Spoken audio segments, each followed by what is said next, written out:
कब होगी राम मंदिर में प्राण प्रतिष्ठा? 22 जनवरी को दोपहर 12:29 8 सेकंड से मूल मुहूर्त होगा, जो 12:30 32 सेकंड तक चलेगा। रामलला की प्राण प्रतिष्ठा महज 1 मिनट 24 सेकंड में पूरी होगी। काशी के पंडितों ने यह मुहूर्त तय किया है। 21 वैदिक और कर्मकांडी ब्राह्मणों के साथ ये भारत का सबसे बड़ा धार्मिक अनुष्ठान होगा। 70 एकड़ में बनने वाले राम मंदिर में भगवान रामलला की मूर्ति गर्भगृह में विराजित होगी। ये राम का वे रूप होगा जिसमें वे 5 साल के बालक के रूप में होंगे। क्योंकि मूर्ति भगवान के बाल स्वरूप की है, इसलिए मुख्य मंदिर के गर्भगृह में मां सीता की कोई मूर्ति नहीं होगी।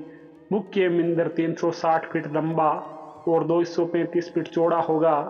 मंदिर का शिखर 161 फीट ऊंचा होगा। परिसर के जिस गर्भगृह में रामलला विराजेंगे, वहां पहुंचने के लिए 32 सीढ़ियां चढ़नी पड़ेगी।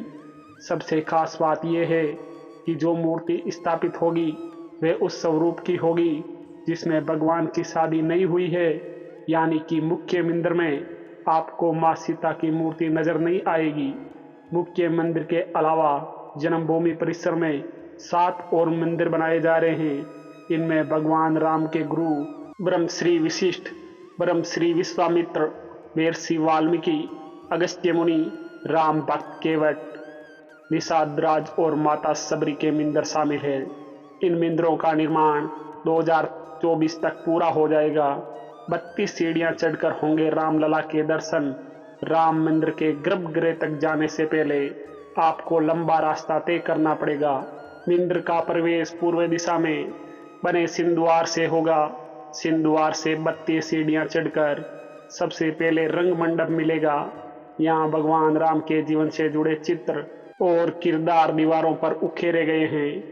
रंग मंडप से आगे चलने पर नृत्य मंडप पड़ेगा। गर्भगृह के सबसे नजदीक यही जगह है।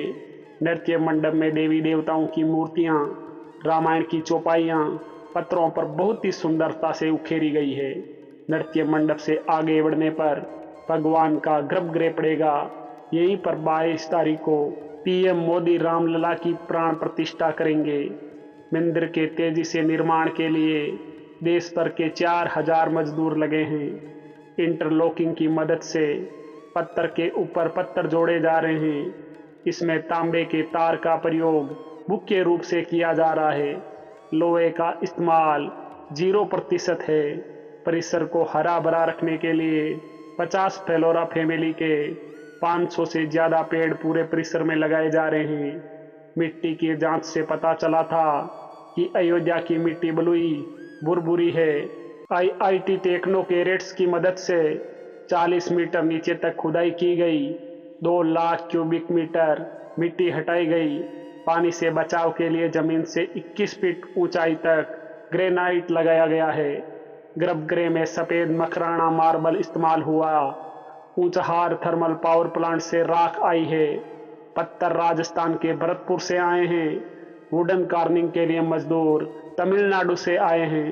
रामलला के दर्शन के लिए आने वाले श्रद्धालुओं के लिए परिसर में कई तरह की आरामदायक सुविधाएं मौजूद होंगी।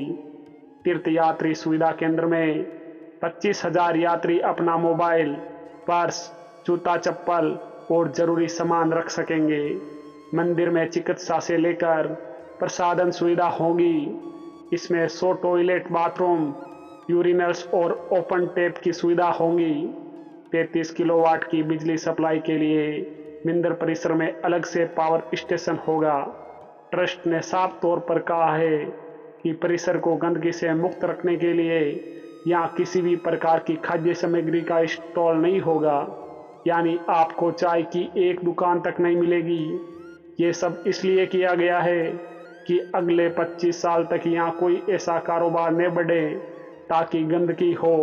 3 मंजिल के राम मंदिर में अब सेकेंड फ्लोर बनाया जा रहा है। मंदिर का ग्राउंड फ्लोर तैयार हो चुका है।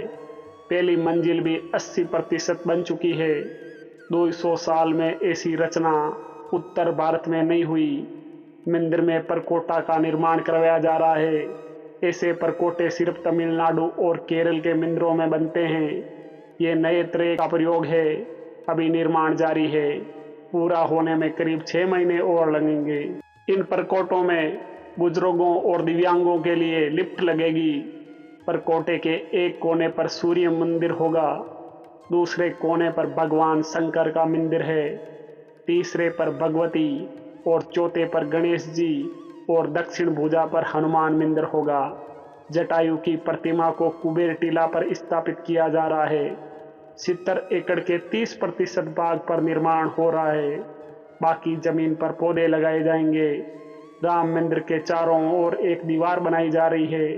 70 एकड़ के नॉर्थ पार्ट में मंदिर बन रहा है। छोटे हिस्से में मंदिर इसलिए बनवा रहे हैं क्योंकि 70 साल से कोर्ट में जिस प्लॉट नंबर पर केस था उसी पर मंदिर बनाया जा सकता है। मंदिर का प्रवेश द्वार पूर्व दिशा में होगा, उत्तर में निकास द्वार है। अंदर के सभी खंभों पर देवी देवताओं की तस्वीरें उकेरी जा रही है।